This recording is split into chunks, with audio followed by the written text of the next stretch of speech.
So, what if your fragrance wasn't something you just put on, but something you actually awakened from within?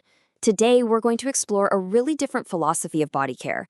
It's one that moves beyond just perfume and into a daily ritual that can transform your body into the source of your own unique scent. This sentence right here, this is the core of the entire Arreqqana philosophy.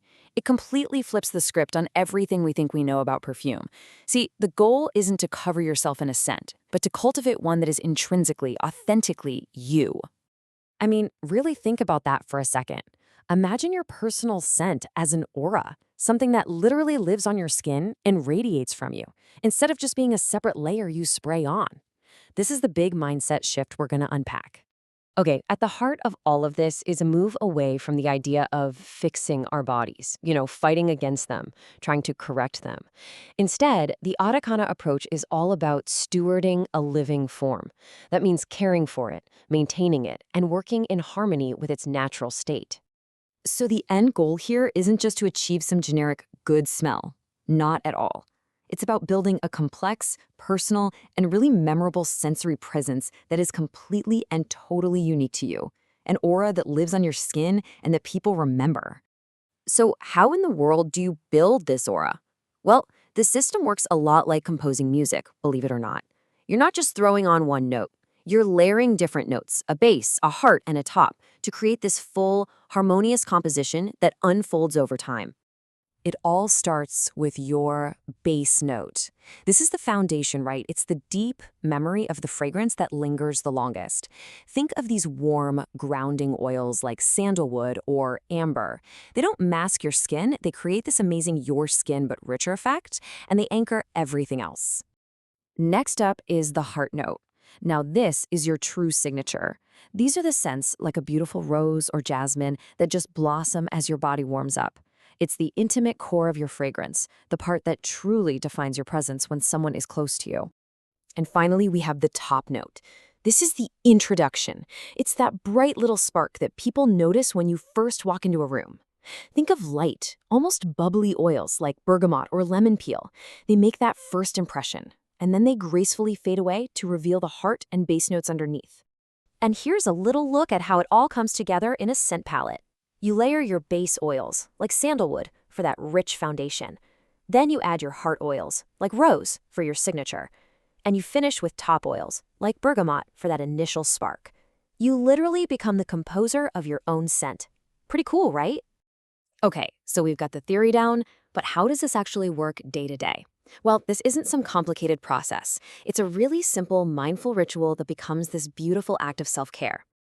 So the daily ritual unfolds in just 4 simple steps. First, you hydrate your damp skin right after a shower with an unscented lotion. That creates the perfect canvas.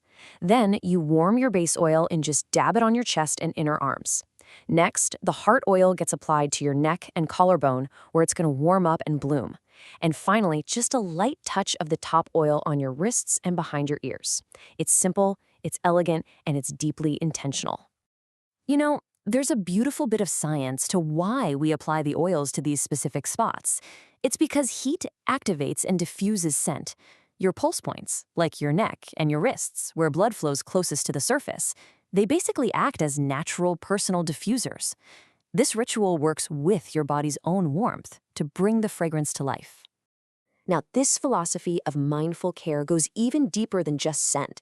Since the base and heart notes are centered on the chest, this whole area, which is called the heart field, is given special attention. The care for it is holistic, combining structure, skin health, and circulation. It goes way beyond just surface-level stuff. So let's talk structure. A really common misconception is that breasts contain muscle. They actually don't. They're supported by skin and ligaments. This means that true support comes from external things, like a well-fitted bra, but also from building the pectoral muscles underneath the breast tissue, and of course, maintaining good posture. And of course, the health of the skin itself is absolutely paramount. Daily moisturizing with rich ingredients like shea butter or jojoba oil is key for elasticity. And incorporating a gentle, circular massage, that isn't just a luxury. It actively boosts blood flow, which keeps the tissue healthy and supple. It's also really important to be realistic here.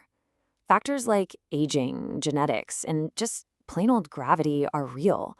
This kind of mindful care isn't about stopping nature in its tracks. It's about working with it. It won't prevent natural changes, but it can significantly slow their visible effects and maintain the health of the tissue over time. So all of this builds into the core philosophy of maintenance. And this is maybe the biggest contrast with mainstream beauty culture, which so often focuses on forcing rapid, aggressive change. This approach is all about a gentle, consistent rhythm. I mean, the difference in approach is just stark. On one side, you've got the idea of forcing the body. It's like a battle to be won, with aggressive fixes that give you temporary results. But on the other, you have maintaining by rhythm, a slow, intentional ritual that works with your body's natural flow for deep, lasting effects. And this leads us to the central belief that just perfectly captures the entire philosophy. Body care gets totally reframed, not as some project of construction or sculpting, but as an act of dedicated, loving maintenance. So after embracing this philosophy of stewarding, of composing your scent and maintaining with rhythm, what's the ultimate result? What does this daily ritual actually create over time? While the long-term results are both physical and sensory, your skin becomes softer, healthier, your scent truly becomes your own unique signature. But maybe more than that, you cultivate a feeling of being maintained, not attacked. You build this profound connection to your own body and its unique presence in the world. And this brings us full circle to the most profound shift in perspective. Through this whole practice, fragrance is no longer something you merely apply. It's something you awaken from within. And that is a truly beautiful and powerful idea.